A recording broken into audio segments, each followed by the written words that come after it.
예수님은 하나님의 의로서 이 땅에 오셨습니다. 하나님의 의로서 이 땅에 오신 예수 그리스도를 믿는 사람들을 의롭다라고 하나님이 인정하시는 거예요. 이것은 하나님이 우리에게 주신 특별한 선물입니다. 그 어떤 선물보다도 값지고 그 무엇과도 바꿀 수 없는 특별한 선물이에요. 에베소서 2장 8절 9절 말씀을 참 제가 인용을 많이 합니다. 그런데 매우 중요해요. 머리로는 알죠. 내가 하나님의 은혜로 구원받았다. 그런데 실질적으로 내가 하나님의 은혜로 구원받은 것대로 삶을 살아가고 있느냐라는 것은 좀 별개인 것 같아요. 에베소서 2장 8절 9절 말씀을 우리 같이 보도록 하겠습니다. 시작.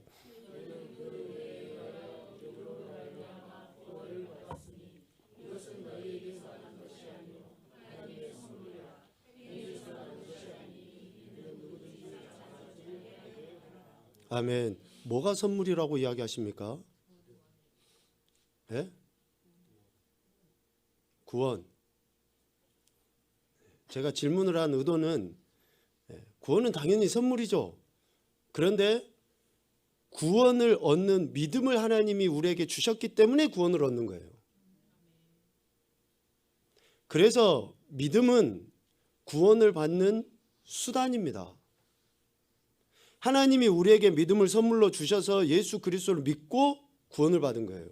적어도 여기에 있는 우리들은 여전히 세상 사람들도 구원 얻기를 원해요. 천국 가기를 원하고 좋은 곳 가기를 원하고 극락 가기를 원하고 심지어는 자기가 키우던 강아지가 죽어도 이 애기가 천국 갔으면 좋겠다, 좋은 곳 갔으면 좋겠다라고 사람들이 다 생각을 해요. 그런데 그 구원은 누가 얻을 수 있습니까? 하나님의 은혜에 의하여 믿음을 선물로 받은 사람들이 구원을 얻는 거예요.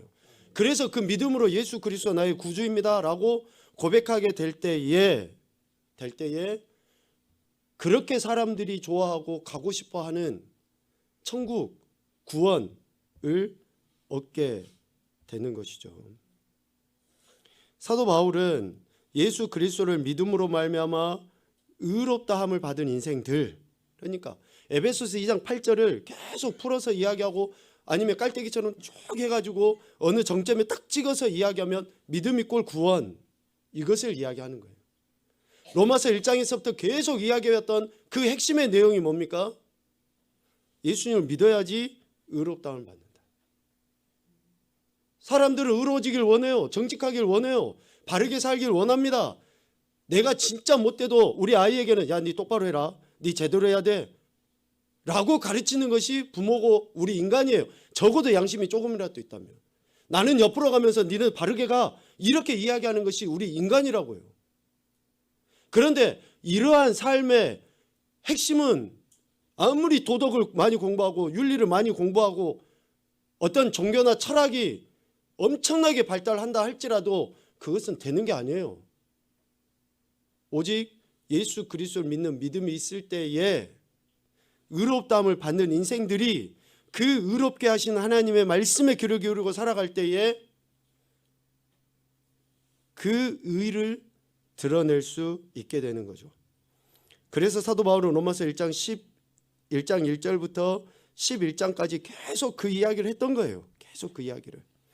그래서 이렇게 믿음으로 말미암아 의롭다함을 받은 인생은 이제 삶의 현장에서 이렇게 살아야 돼 라고 구체적으로 가르칩니다. 믿음으로 말미암아 의롭다고 함을 받은 것을 여러분들이 어떻게 하냐고요? 어떻게 알 수 있습니까? 그것은 내가 그냥 감정적으로 좀 마음이 뜨거워져서 아는 정도의 문제가 아니에요. 내가 옛날하고 좀 달라진 것 같아, 그래서도 아는 게 아니에요. 느끼는 게 아닙니다. 이것은 삶의 태도로 증명이 되어지는 거예요. 증명. 하나님께서는 말씀하신 것이 증명되어졌거든요. 빛이 있으라 하니까 어떻게 돼버려요? 빛이 있어요. 증명이 돼버려요. 땅이 있으라 말씀으로 하셔버리면 그 말씀이 실제로 증명이 되어져 버려요. 우리에게 의롭다 하셨어요. 여러분 믿습니까? 여러분들을 각각 예수 그리스도를 믿는 믿음을 주셔서 의롭다고 하신 거예요. 그러면 의롭다 하셨으면 의롭다라고 인정함 받은 것이 보여지는 거예요. 보여져. 증명. 그것을 사도 바울은 쭉 이야기해 놓고 어떻게 증명해 보이라고 이야기합니까? 로마서 12장 1절에 너희 몸을 하나님 기뻐하시는 거룩한 산제물로 드려라. 그러니까 우리가 의롭다함을 받았다는 것은 뭘로 증명이 되어지는 거예요? 내 몸을 하나님이 기뻐하시는 거룩한 산제물로 드리는 것으로 증명되어 보여지는 거예요. 내가 아무리 머리에다가 써놓고 나는 교회 다녀, 나는 예수님 믿어, 당신 예수 믿으세요, 아무리 내가 입으로 말을 해도 내 삶이 하나님이 기뻐하시는 거룩한 산제물로 드려지지 않는다면 그것은 심각한 문제가 될 수 있는 거죠. 그런 삶 자체가 하나님의 영광을 드러내는 것이 아니라 내 의를 드러내기 위함이고, 하나님이 기뻐하시는 뜻을 위함이 아니라 좀 속된 표현으로 내 호주머니 챙기기 위해서 돈벌이 수단으로. 바울 시대 때도 그랬잖아요. 사람들이 귀신에 쓰여가지고 자기 돈벌이 수단으로 사람들을 이용해요. 그런 게 다 미신 아닙니까? 마치 우리가 그러한 미신적인 신앙생활을 하는 거와 똑같아요. 그래서 바울은 의롭다함을 받았냐? 그러면 네 몸을 하나님 기뻐하신 거룩한 산제물로 드려라 라고 이야기하고, 크게 저는 지금 로마서 14장까지 네 가지의 우리의 삶의 태도를 이야기하고 싶어요. 하나님이 기뻐하시는 거룩한 산제물의 삶을 네 가지로 이야기하고 싶습니다. 첫 번째는, 넘겨봐봐. 첫 번째는 로마서 12장 2절에서 이야기하는 거예요. 우리 한번 같이 읽읍시다. 시작.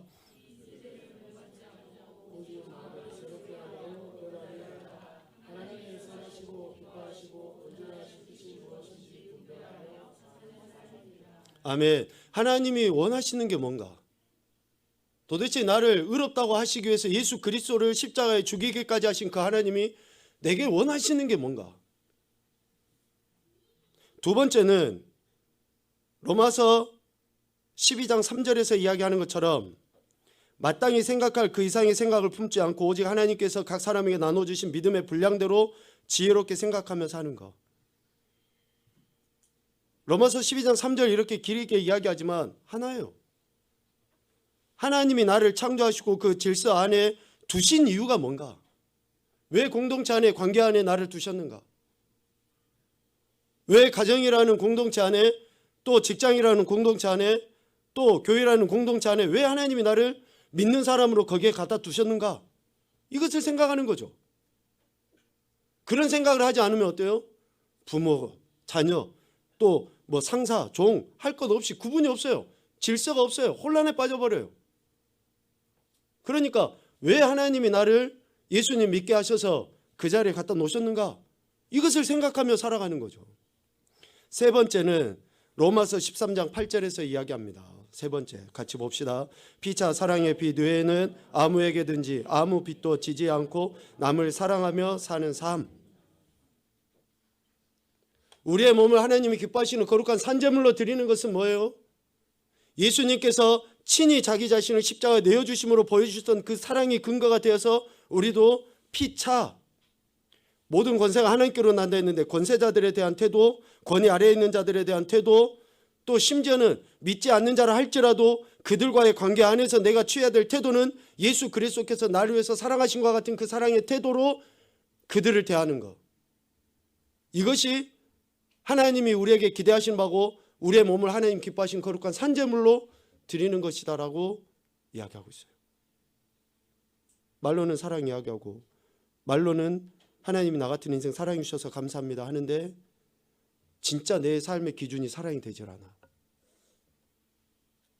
그래서 사도 바울은 오늘 로마서 14장에서 이 사랑이 기준이 된 삶, 즉 하나님이 기뻐하시는 거룩한 산제물의 삶을 이렇게 표현하는 거예요. 모두 다, 우리 각각이 전부 다 누구의 것이다? 주의 것이다. 저 사람도 주의 것이고 나도 주의 것이고, 우리 각각이 주의 것으로서 나를 위해서 사는 것이 아니고 자신을 위해서, 저 사람을 위해서 사는 것이 아니라 주를 위해서 사는 거라고 이야기해요. 주를 위해서. 어떤 사람은 1년, 어떤 사람은 10년, 어떤 사람은 30년 신앙생활을 할 수 있어요. 1년 다니는 사람도 주를 위해서 사는 거고 30년 신앙생활을 하는 사람도 주를 위해서 사는 거예요. 그러니까 우리 각각이 다 주를 위해서 사는 것이 결국은 하나님이 기뻐하시는 거룩한 산제물로 드리는 삶이다라는 것을 바울은 이야기를 하고 있습니다. 특별히 오늘 본문을 통해서 우리 그리스도인, 즉 의롭다함을 받은 인생은 우리 각각이 주의 것이다. 그래서 살아도 주를 위해서 살고 죽어도 주를 위해서 죽어야 한다라는 그 분명한 태도가 하나님을 기쁘시게 해드리는 산 제물로서의 삶이다라고 이야기해요. 여러분, 주의 것이다라는 말을 어떻게 이해하십니까? 여러분의 몸이 주의 것이고 시간이 주의 것이고 물질이 주의 것이고 내 가진 모든 것이 주의 것이고 심지어는 나의 연약함까지도 다 주의 것이다 라고 이야기할 때 그것을 어떻게 내 삶에서 주의 것을 통해서 주의 영광을 드러내며 살아갈 것인가? 집 팔고 차 팔고 땅 팔아서 하나님 앞에 바치는 것이 주의 것을 위한 것이고 주를 위한 것이다. 무조건 교회에서 와라 그러면 예 하고 가는 것이 주를 위한 것이다. 사회생활은 내버려 쳐버리고 그냥 주구장창 교회에서 사는 것이 주를 위한 것이다. 시집 가는 사람도 주를 위해서 가는 거고 시집 안 가는 사람도 주를 위해서 안 가는 겁니다. 장가 가는 사람도 주를 위해서 가는 거고 장가 안 가는 사람도 주를 위해서 안 가는 거예요. 태어날 때부터 고자가 있고 장성해서 고자가 된 사람도 있어요. 이게 제2가 사도 바울이 성경에서 했던 이야기 아닙니까? 받을 만한 사람이 받는 거예요. 받을 만한 사람이. 다 목사고 다 교사고 다 선지자면 어떻게 되겠습니까? 우리가 주를 위해서 산다라고 하는 것은 어떤 사람은 그럴 수 있어요. 진짜로 내게 가진 모든 것을 다 팔아서 그냥 교회에 헌신해버린 사람이 있을 수 있어요. 어떤 사람은 지금까지 내가 70평생 이 땅에 살았는데 이 땅에 있는 거 다 내려놓고 한 번도 들어보지도 못한 그 나라에 복음을 전하러 갈 수도 있어요. 그런 사람은. 하나님이 우리에게 다 그걸 요구하십니까? 하나님이 우리 모두에게 똑같이 일률적으로 그걸 원하시냐고요. 그런 하나님 아니셔요. 그래서 오늘 사도 바울은 너희가 다 주의 것이다 라고 이야기할 때 다 주의 것이다 라고 하는 그 말의 의미 속에 믿음이 연약한 자와 믿음이 강한 자에 대한 이야기를 하고 있는 거예요. 그래서 오늘 말씀에 1절에 뭔 이야기를 합니까? 믿음이 연약한 자들을 받되 그들을 비판하지 말아라.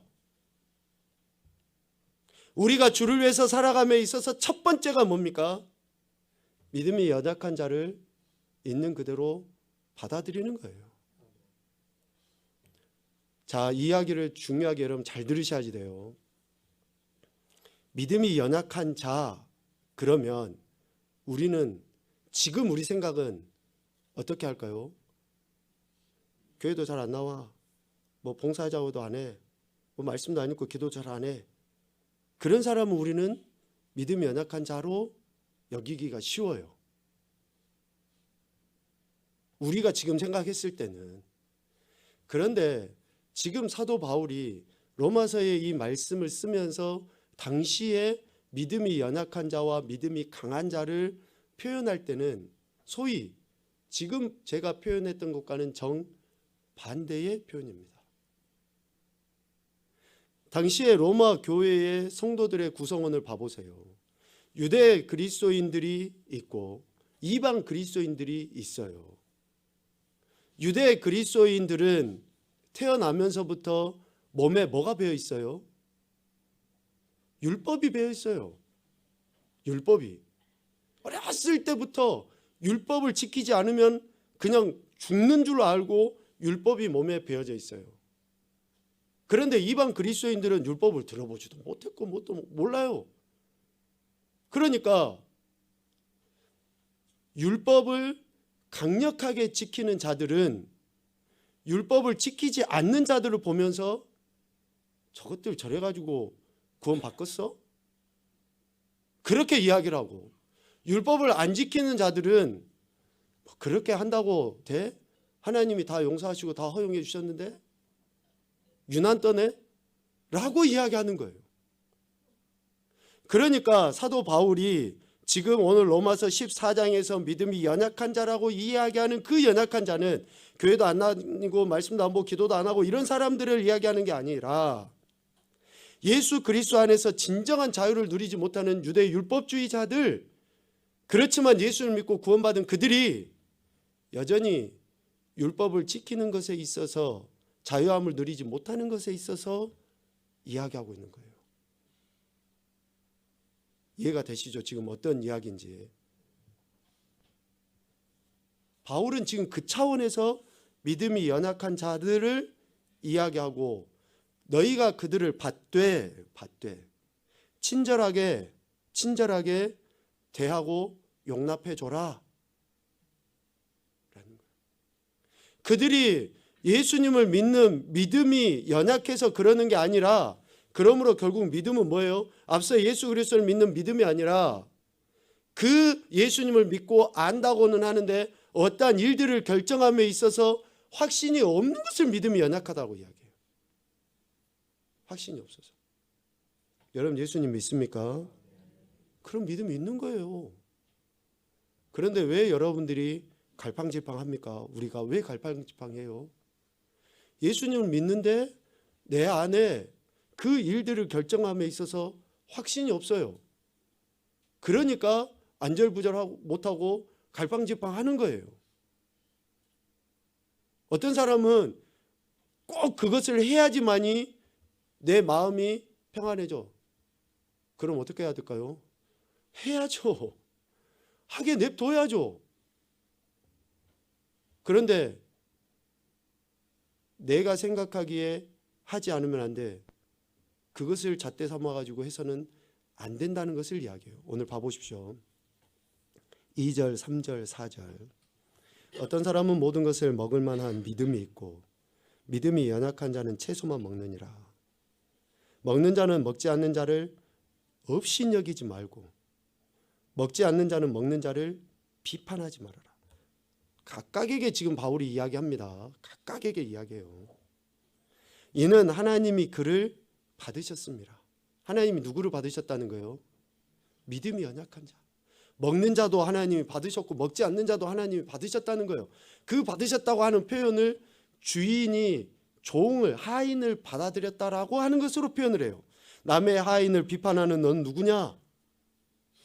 그가 서 있는 것이나 넘어지는 것이 자기 주인에게 있다. 그가 넘어져도 주인에게 속하는 거고 그가 서 있어도 주인에게 속한 것이다.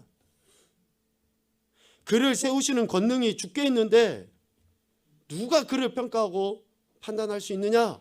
지금 그 이야기를 하고 있는 것입니다. 행동의 근거가 되는 생각을 비판하지 말아야 한다라는 것을 바울은 강조해서 이야기합니다. 왜 그렇습니까? 판단하는 일은 오직 하나님께 있기 때문에 그래요. 주인에게 있기 때문에 그렇습니다. 하나님은 그의 행동을 이미 아시고 그를 있는 그대로 받으셨어요. 그가 태어나서부터 지금까지 율법주의에 휩싸여서 율법 안에서 그의 생활을 해온 것을 하나님은 아시지만 그에게 예수 그리스도를 믿는 믿음을 선물로 주셔서 그가 예수님을 믿게 하신 거예요.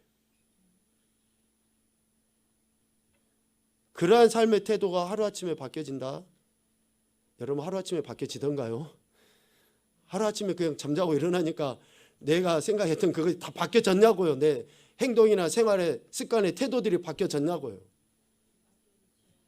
안 바뀌어지잖아요. 그 사람이 뼛속 깊이 율법에 휩싸여 가지고 있는데 그것을 내가 오늘부터 예수님 믿기로 했습니다. 제가 믿습니다. 선포를 했는데 그게 바뀌어지냐고요. 안 바뀌어져요. 그러니까 비판하지 말고 받되 친절하게 대라는 거예요. 친절하게 대라. 왜?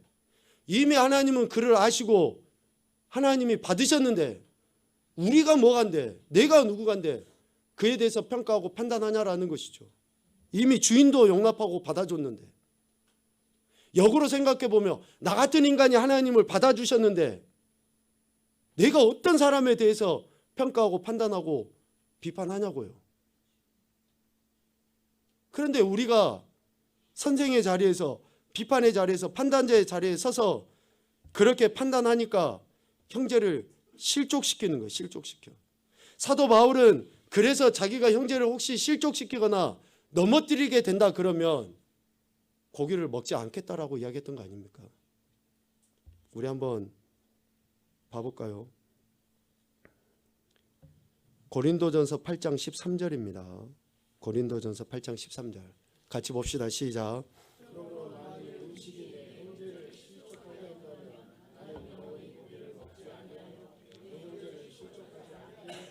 아멘. 자, 여기서 고기는 그냥 단순히 우리가 일상에 먹는 그 고기가 아니잖아요. 우상에게 바쳐졌던 그 제물 아닙니까? 내가 예수님 믿고 내가 목사고 내가 누군데 그런 것을 먹어요.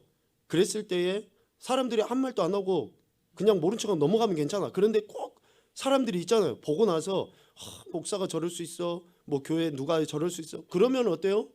그 사람을 실족시키는 거니까 차라리 내가 안 먹는 거예요. 안 먹는 거. 못 먹어서 안 먹는 게 아니라 먹을 수 있는데 안 먹는 거예요. 그것이 주의 것으로서 연약한 자들에 대한 태도다라고 이야기해요. 왜? 나도 주의 머리에 붙어 있는 지체고, 저도 주의 머리 대신 주에게 붙어 있는 지체이기 때문에 그래요. 내가 평가하고 판단하는 게 아니라 머리이신 주님이 이미 평가하셔서 내게 그렇게 그 지체가 되라고, 머리이신 예수 그리스도의 몸에 붙은 지체가 되라고 나를 그렇게 부르신 거예요. 우리는 딱 사람 보고 팔다리가 있으면 정상, 팔다리가 없으면 정상 아님. 그런데 여러분, 눈에 보이는 것만 다 지체입니까? 작은 거. 일부 예배 때도 이야기해요. 눈썹이 없는 사람들 한번 봐보십시오. 눈썹이 없어도 된다라고 여러분 생각하십니까? 그럼 하나님 왜 만드셨어요? 속눈썹이 없어도 되는데 하나님 왜 만드셨냐고요? 쓸데없어서? 시간이 남아돌아서 하니 그런 거 만드신 거예요? 아니에요. 속눈썹 없어 보세요. 바람 불면 얼마나 눈이 따가운지. 여기 눈썹 없잖아요. 땀이 흘러가지고 얼마나 우리 눈이 맵고 불편한지. 우리는 내가 생각하기에는 별로 쓸모없고 귀찮고 아무 소용이 없다라고 판단하고 정죄하려는지 모르지만 하나님은 그를 하나님의 것 삼으셨어요. 하나님이 실수하신 분입니까? 그런데 우리는 그렇게 믿음이 연약한 자에 대해, 그래서 믿음이 연약한 자나 믿음이 강한 자나 모두 다 각각의 지체로 부름을 받았다라는 것을 우리는 인정해야 돼요. 그 각각의 지체로 부름받은 우리가 각각이 해야 될 태도는 뭐예요? 우리를 지체되게 하신, 우리를 부르신 분의 의중을 깨닫고 그의 기대에 부응하기 위해서 살아가면 돼요. 손을 지으신 뜻에 따라서 쓰임받기를 기대하면 되고 그렇게 살아가면 되고, 발은 발대로 그렇게 살아가면 돼요. 다 손이고 다 발이면 어떻게 됩니까? 다 입이면 어떻게 되냐고요. 각 지체를 그렇게 지으신 하나님의 의도를, 그래서 예수님께서는 사랑하는 제자들에게 산상수훈의 말씀을 통해서 뭐 여러 가지 이야기들을 하시지만 기대하시는 바를 말씀해 놓으셨어요. 분명하게. 특별히 마태복음 6장 33절에 전반부에 그렇게 이야기했어요. 먼저 그의 나라와 그의 의를 구해라. 이것이 예수님께서 기대하시는 바예요. 제자들에게. 오늘 저와 여러분에게 예수님이 무엇을 기대하십니까? 야, 땅 팔고 집 팔고 산 팔아갖고 다 내게 받자. 그런 기대를 하지 않으셔요.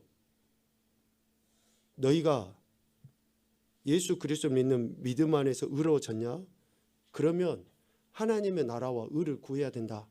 이것을 기대하고 계시는 거고, 또 그 황금률이라고 이야기하는 7장 12절 말씀 있잖아요. 말씀을 좀 넘겨볼까요? 두 사람. 은진아.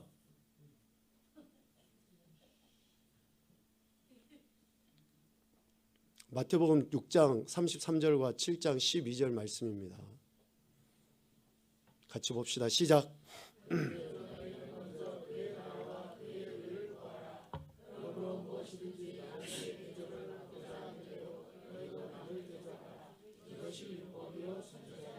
아멘.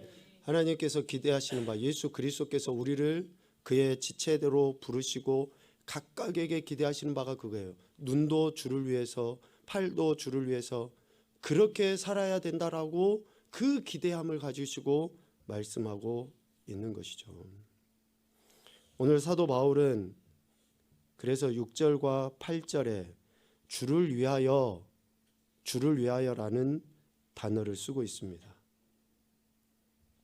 하나님의 인정하심과 함께하심을 의식하면서 자신의 주체적인 삶을 살아가는 것, 각각의 지체로서 그에 합당한 삶을 살아가는 것.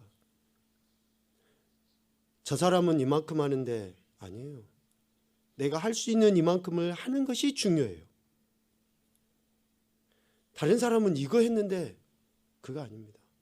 내가 해야 되고 내가 할 수 있는 것을 하는 것이 중요해요. 사탄 원수마귀가 쓰는 가장 좋은 방법이 뭐예요? 비교예요. 비교. 그런데 우리는 거기에 넘어져 가지고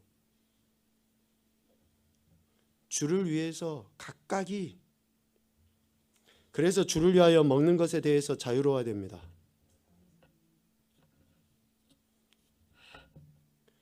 저도 이야기했습니다. 오늘 말씀 로마서 14장 이야기할 때 당시에 사도 바울이 이야기했던 그 말씀의 의미를 우리가 되뇌어야 돼요. 지금 이 땅에서 실족치 않게 하기 위함이 더 기준인 것이고 그것이 주를 위한 것이 돼야 된다라는 것을 강조해서 이야기했습니다. 사람들은 먹어야 되는지 먹지 않아야 되는지 그것에 다투는 것에 혈안이 돼 있어요. 어떤 날을 지키는지 지키지 않는지 그런 것에 혈안이 돼 있습니다. 그러나 진짜 더 중요한 것은 형제를 실족시키고 불편하게 하는 것을 없애는 것이 더 중요해요. 로마서 12장 말씀 나눌 때 그 이야기 했어요. 우리는 각 머리이신 그리스도에게 붙어있는 지체라고.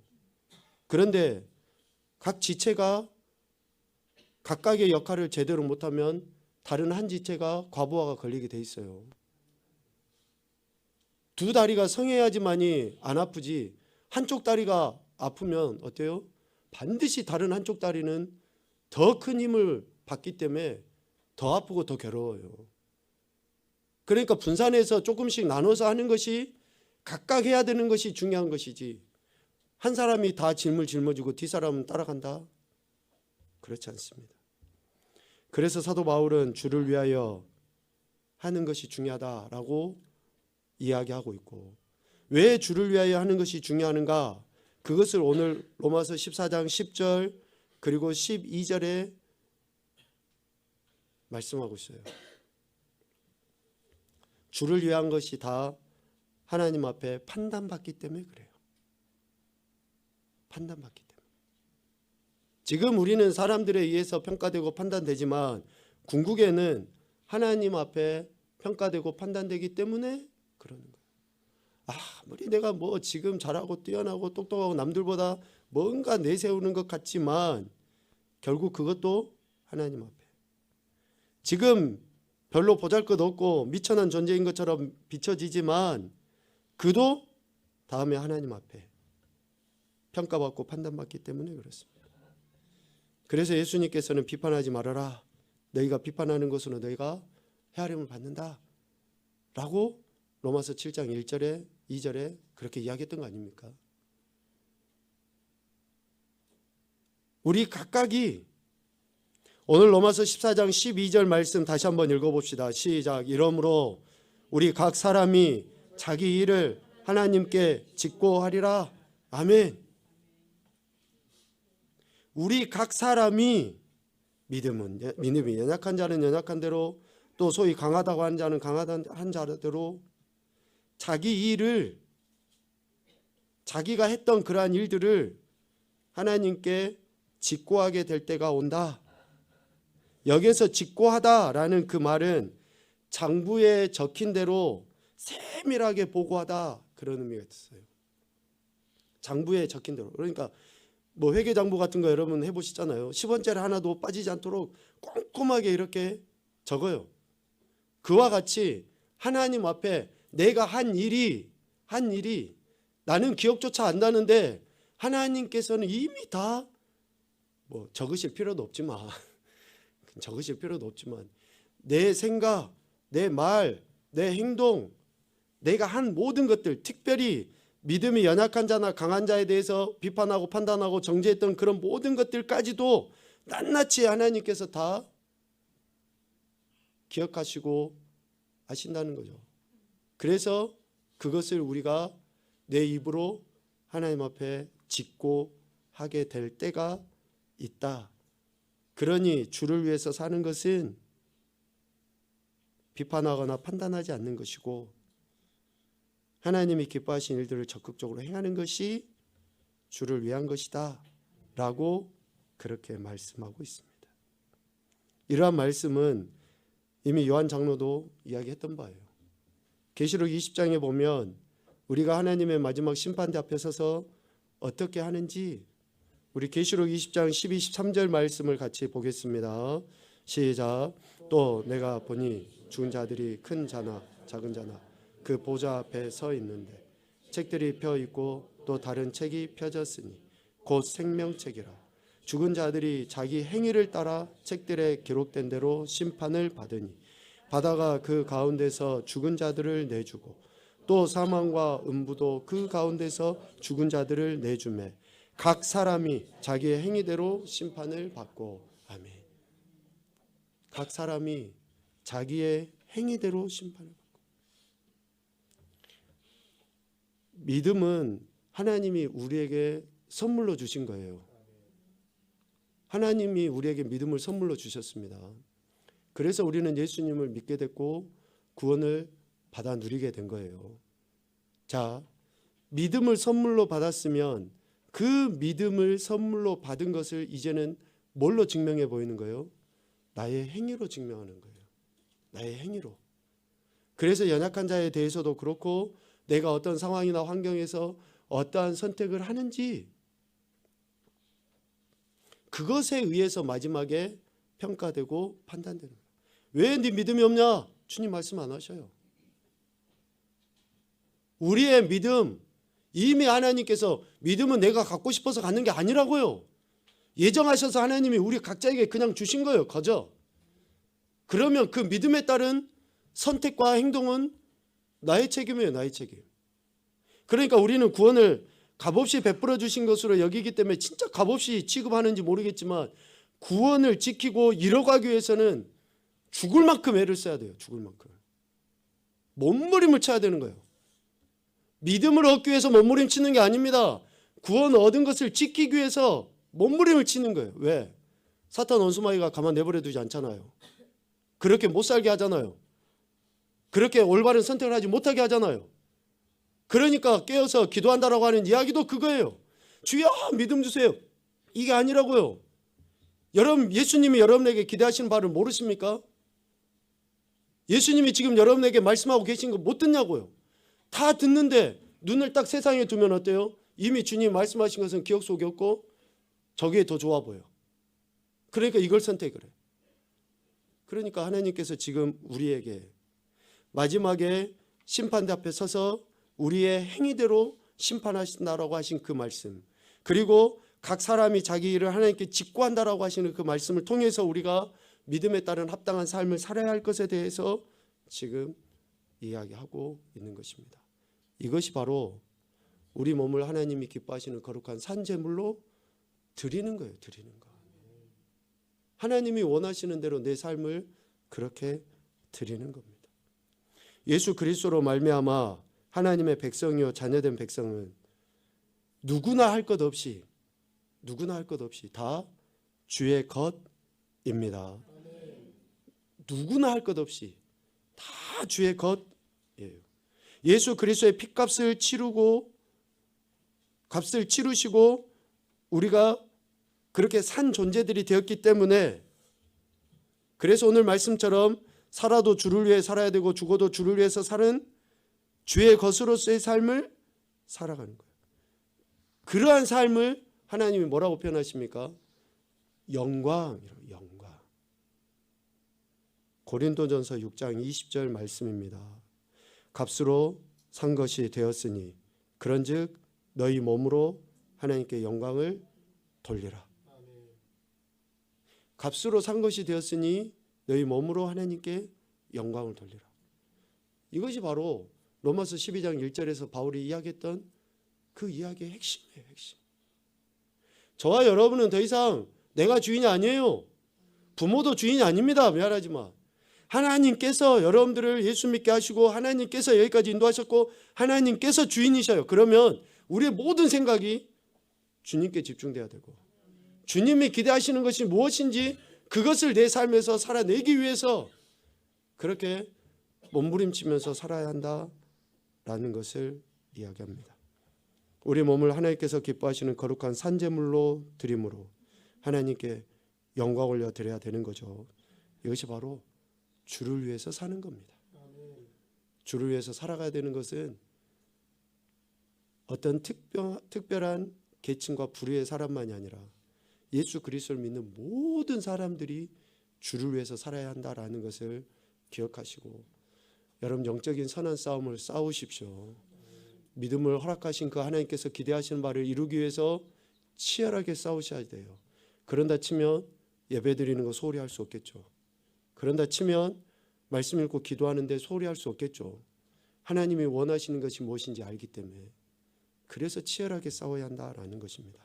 마지막 심판대 앞에 섰을 때 행한 대로 심판받음에 있어서 아무런 두려움 없이 당당하게 설 수 있도록 우리의 몸을 하나님 기뻐하시는 거룩한 산제물로 드리고 주를 위해서 살아가는 귀하고 복된 인생들이 되시기를 주님의 이름으로 축복합니다.